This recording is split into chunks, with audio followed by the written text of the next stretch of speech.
नमस्कार, मैं हूं रंजना। आप देख रहे हैं सो का टाइम। छठ पर्व, जिसे षष्ठी पूजा भी कहते हैं, ये कार्तिक शुक्ल पक्ष के षष्ठी को मनाए जाने वाला हिंदू पर्व है, जिसमें सूर्य उपासना की जाती है। यह लोक पर्व मुख्य रूप से बिहार, झारखंड, पश्चिम बंगाल, पूर्वी उत्तर प्रदेश और नेपाल के तराई क्षेत्रों में मनाया जाता है। यह पर्व मैथिली, मगही और भोजपुरी लोगों का सबसे बड़ा पर्व कहा जाता है। इस पर्व को मनाने से लेकर इतिहास के बारे में और इस पर्व से जुड़े कई सवालों के बारे में जानेंगे हमारे गेस्ट, यमुना रक्षक दल से national executive president professor doctor Rajnath Singh, जो कि इस समय हमारे स्टूडियो में हमारे साथ हैं। नमस्कार सर, स्वागत है। नमस्कार। दर्शकों को भी छठी मैया की जय जयकार। सर, छठ पर्व आज से सर शुरू हो चुका है, तो मैं सर छठ महापर्व कब आयोजित होता है आपसे सर, पहला सर मैं क्वेश्चन आपसे जानना चाहूंगी इसके बारे में। बहुत अच्छा प्रश्न है। छठ महापर्व ऐसे तो प्रत्येक महीने मनाया जाना चाहिए। शुक्ल पक्ष के चतुर्थी तिथि से लेकर और सप्तमी तिथि तक भगवान सूर्य की विशेष उपासना की जानी चाहिए। लेकिन आमतौर पर कार्तिक मास के शुक्ल पक्ष के चतुर्थी तिथि से शुभारंभ होता है और सप्तमी को समापन होता है, जो महाव्रत अभी हम लोग मनाने जा रहे हैं। ऐसे चैत मास के शुक्ल पक्ष के चतुर्थी तिथि से लेकर के और सप्तमी तिथि तक भी इस महापर्व को बहुत धूमधाम से मनाया जाता है। विद्यापति जी का जो पैतृक जन्मभूमि है, वहां पर भादो महीने का, जिसे भदया छठ कहते हैं, उसे शुक्ल पक्ष के चतुर्थी तिथि से लेकर के और सप्तमी तिथि तक धूमधाम से मनाया जाता है। लेकिन फिलहाल हम बात करते हैं कार्तिक मास के शुक्ल पक्ष के छठ महापर्व का, जो हम लोग आयोजित कर रहे हैं। आज उसका शुभारंभ हो चुका है। कार्तिक मास के शुक्ल पक्ष की आज चतुर्थी तिथि है। आज नहाय खाए। आज हमारे व्रती श्रद्धा और भक्ति पूर्वक गंगा जी में, यमुना जी में, विभिन्न सरोवरों में, या अगर हम फरीदाबाद की बात करें तो गंगा जल डालकर अपने घर पर स्नान करते हैं और अरवा चावल, जिसे अनबॉइल्ड राइस कहते हैं, उसे बनाते हैं। चने का दाल, कद्दू की सब्जी जिसे घिया बोलते हैं, उसमें नमक नहीं डला होता है, सेंधा नमक डालते हैं। घी, अगर गाय का घी हो तो विशुद्ध माना जाता है। वो प्रसाद आज सुबह ग्रहण किए हैं और ऐसा ही विशुद्ध भोजन आज ग्रहण करेंगे। कल की अगर हम बात करें तो कल विशेष आयोजन है। व्रती आज रात्रि से ही उपवास धारण कर लेंगे और कल संध्या काल में खरना व्रत का आयोजन होगा, जिसमें गाय के दूध में रसिया, जिसे खीर कहते हैं, और रोटी का प्रसाद होगा। केला और मूली आदि को भी प्रसाद के रूप में रखा जाता है। उसे सबसे पहले सूर्यदेव, षष्ठी माता और भगवान कार्तिकेय को समर्पित करके व्रती स्वयं प्रसाद के रूप में ग्रहण करते हैं। अग्रासन या प्रसाद परिवारजनों या जो नजदीकी लोग होते हैं उनमें वितरित भी किया जाता है। अगला दिन होता है जिसे सभी लोग बाहरी रूप से जान पाते हैं कि आज षष्ठी व्रत है। वो अस्ताचलगामी सूर्य की पूजा की जाती है। व्रती नारियल, गागल, ईख, केला, सेव, अनार, सिंघाड़ा सहित विभिन्न फलों को अपने पूजन सामग्री के रूप में लेते हैं। साथ ही एक विशेष पकवान है जिसे हम लोग ठेकुआ कहते हैं। विशुद्ध गेहूं के आटे से ये तैयार किया जाता है, गुड़ और गाय के घी में। साथ ही साथ कचौनियाँ आदि जो उपलब्ध होती हैं, क्योंकि शहर में बहुत सारी वस्तुएं जो साठी के चावल से तैयार की जाती हैं, उन्हें भी हम प्रसाद के रूप में लेते हैं। और कलशुक अथवा जो दौरा होता है उसमें लेकर के सरोवर किनारे, नदी के किनारे, गंगा जी के किनारे जहाँ जो होते हैं, आज तो कुछ लोग अपने घरों में भी सरोवर का निर्माण कर चुके हैं छोटे छोटे, और वहाँ पर भी पूजा करते हैं।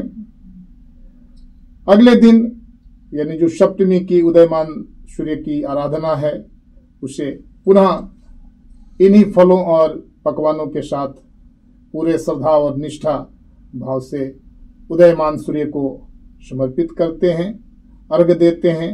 इस तरह से संक्षिप्त रूप से जो षष्ठ महाव्रत है, जिसे छठी पूजा कहते हैं, उसका समापन करते हैं और पुनः ऐसी आराधना करते हैं कि हे छठी मैया, आप और खुशियां दें ताकि हम अगले कार्तिक में या चैत में आपकी पुनः इस महाव्रत को आयोजित करें।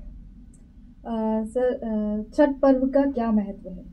देखिए, छठ पर्व जो है वो न सिर्फ बिहार, पूर्वांचल, नेपाल की तराई, बल्कि आज तो अमेरिका के विभिन्न प्रांतों में भी मनाया जाने लगा है। अगर हम लंदन शहर की बात करें तो वहां भी, ऑस्ट्रेलिया में भी, यानी जहां भी इस भोजपुरी भाषा, मैथिली भाषा, मगही भाषा और आज तो स्थानीय लोग भी इन बातों को सुनकर कि इस महाव्रत को करने से सभी मनोकामनाएं, जिसे सर्व मनोकामना सिद्धि का एक महापर्व है, वो छठ पर्व है, तो इसे बाहर के लोग भी करने लगे हैं। और मैं समझता हूं कि फरीदाबाद में भी कई स्थानीय लोग इस पर्व को मनाने लग गए हैं। ऐसा जरूरी नहीं है कि सिर्फ पूर्वी बिहार और ये नहीं। देखिए, कई बार लोग कहते हैं कि पूर्वी बिहार या महिलाओं के लिए, अगर हम बात करें पौराणिक कथाओं की, तो राजा आयल हैं, राजा देवव्रत हैं, इन लोगों ने भी इस छठ व्रत का आयोजन किया था। ये लोग पुरुष समुदाय से थे। अगर हम बात करें तो माता अनसुईया ने इस व्रत को किया था, माता कुंती ने किया था, स्वयं जो है द्रौपदी जी ने किया था, माता सीता ने किया था। यहाँ तक कि कई बार मैं पौराणिक कथा जो माता पार्वती की कहते आया हूं, इसका जिक्र मैं करना यहाँ आवश्यक समझूंगा कि हमारे देवी देवता देवलोक से तो अवलोकन करते ही हैं, हम लोगों का सदैव करते हैं, लेकिन एक समय की बात है कि जो हमारे भोले बाबा हैं, उनके साथ माता पार्वती पृथ्वी लोक का अवलोकन कर रही थी और छठ पर्व का आयोजन किया जा रहा था। माता ने पूछा कि भोले बाबा बताइए कि ये किस पर्व का आयोजन किया जा रहा है। तो भोले बाबा ने विस्तार से बताया। माता बहुत प्रभावित हुई और खरना की जो मैं लिट्टी की बात कर रहा हूं या रोटी की बात कर रहा हूं, उसे तैयार किया, लेकिन उन्होंने बताया नहीं था भोले बाबा से कि इस व्रत को मैं करने जा रही हूं। जो ही उन्होंने लिट्टी तैयार किया, भोले बाबा आवाज लगाए, माता ने भयवश उस लिट्टी को बिछावन के नीचे दबा दिया। भोले बाबा आए और वहीं बैठ गए। बार बार कहने लगे कि पार्वती, यहां कुछ गर्म लग रहा है। माता ने कहा कि नहीं नहीं, ऐसा कुछ नहीं है, लेकिन बार बार भोले बाबा के कहने पर वो भयभीत हो गई कि कहीं ऐसा नहीं कि बिछावन को उठाएं। बाबा ने वैसा ही किया। इस मध्य माता ने छठी मैया से प्रार्थना की कि हे माता, मैंने अपने पति को ये बात बताया नहीं है, इसलिए आप मेरी लाज को रखें। और ऐसा ही हुआ कि भोले बाबा ने जो ही बिछावन को उठाया, वहां पर सोने की लिट्टी जो है मिली। प्रेम से बोली छठी मैया की जय। बाद में माता ने उनसे आदेश लिया कि मैं भी इस छठ महाव्रत को करना चाह रही हूं। और ऐसा वृतांत मिलता है और गीत भी गाया जाता है कि बनना गणेश जी कहरिया, दौरा घाटे पहुंचाओ। तो इन वृतांतों में मिलता है कि गणेश जी स्वयं भोले बाबा जो है कहार बन करके, यानी दौरा लेकर के, और इस व्रत में माता पार्वती को मदद किए। तो इस तरह से वृतांत है। राजा आयल की भी कहानी है, राजा देवव्रत की भी कहानी है, और ये सारी पौराणिक कहानियां हैं। अगर हम इतिहास की बात करें तो आधुनिक काल में मैं स्वयं जाकर के सूर्यदेव के मंदिर को देखा, जिसे औरंगजेब तुड़वाने का प्रयास किए थे, लेकिन वहां के लोगों ने आराधना किया कि नहीं, इस मंदिर से सबका लगाव है, इसे आप तोड़े नहीं। तो औरंगजेब ने कहा कि अगर रातों रात इस मंदिर का जो प्रवेश द्वार है पूरब से पश्चिम के तरफ हो जाए तो मैं इस मंदिर को ध्वंस नहीं करूंगा। सुबह जाकर देखा तो मंदिर का प्रवेश द्वार जो है पश्चिम की तरफ है। मैं स्वयं जाकर के अवलोकन किया, मंदिर वहां पर अवस्थित है और बड़े धूमधाम से पूजा वहाँ पर किया जाता है। बिहार के औरंगाबाद जिले में ये मंदिर अवस्थित है और तब से औरंगजेब ने जीवन पर्यंत सरकारी खजाने से वहाँ के लोगों को कार्तिक मास के शुक्ल पक्ष की चतुर्थी से लेकर षष्ठी तक और चैत मास में भी लोगों से स्वयं छठ व्रत करवाते थे और स्वयं भी अपनी श्रद्धा भक्ति माता छठी के प्रति रखते थे। ऐसा ऐतिहासिक प्रमाण मिलते हैं। सर ये छठ पर्व जो है हम करते क्यों हैं सर? देखिए क्या रीजन है सर?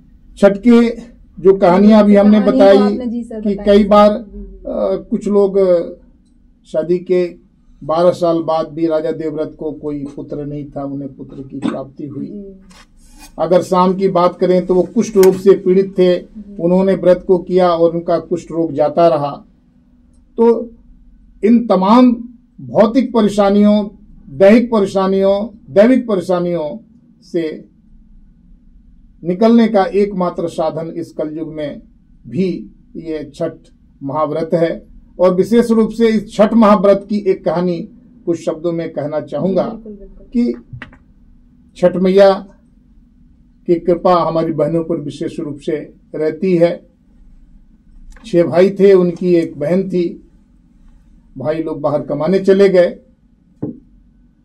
जो भाभियां थीं उनको काला कम्बल और चलनी दे करके नदी में भेज दिया कि काला कम्बल को धोकर सफेद करके ले आना और चलनी में पानी ले आना। पूरे दिन परेशान रहती, काला कम्बल सफेद नहीं होता, चलनी में पानी भरा नहीं जाता। ऐसे करते साल निकल गए। भाई उसी जलमार्ग से जब आए, अपनी बहन को उस स्थिति में देखे, बड़े परेशान हुए। उन्हें अपने साथ छिपा कर ले आए। आते ही अपने पत्नियों से कहा कि बहन हमारी कहाँ है।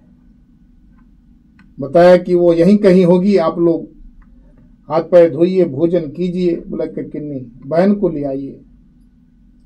फिर बहन को उन्होंने दिखाया क्योंकि बहन के साथ ऐसा दुर्व्यवहार।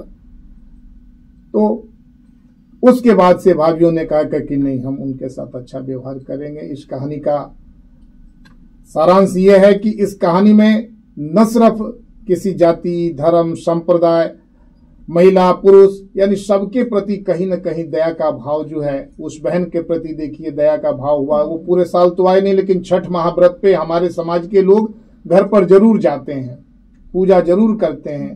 तो इसी नाते हमारे बहनों की भी जो है स्थिति सुधर जाती है।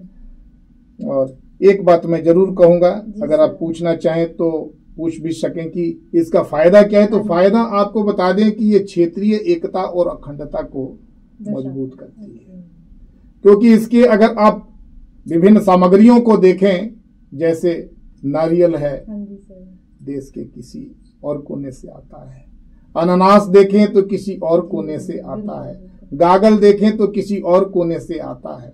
वैसे ही क्षेत्रीय से हम हट करके जातीय आधार पर देखें तो कलसुप बनाने का काम एक विशेष जाति करती है। माला बनाने का काम एक विशेष जाति करती है।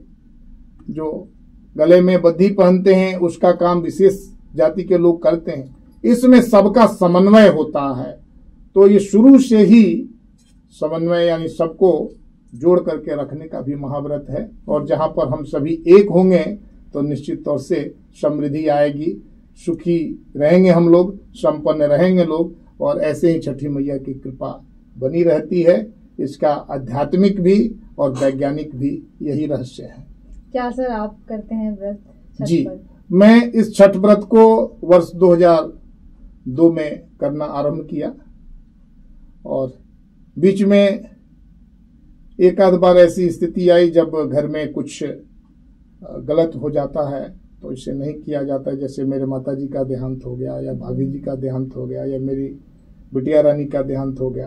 अन्यथा मैं इस कार्तिक शुक्ल पक्ष के षष्ठी को तो करता ही करता हूँ। कई बार मैंने चैत्र मास के शुक्ल पक्ष के षष्ठी का भी आयोजन किया है। अन्य मासों में भी हमने षष्ठी का आयोजन किया है। तो छठ का मैं लगातार आयोजन करता हूँ और आपके इस शो का टाइम के माध्यम से अपने दर्शकों को और आपके शो का टाइम के प्रतिनिधियों को भी मैं छठ व्रत की हार्दिक शुभकामना देना चाहूँगा। प्रेम से बोलिए छठी मैया की जय।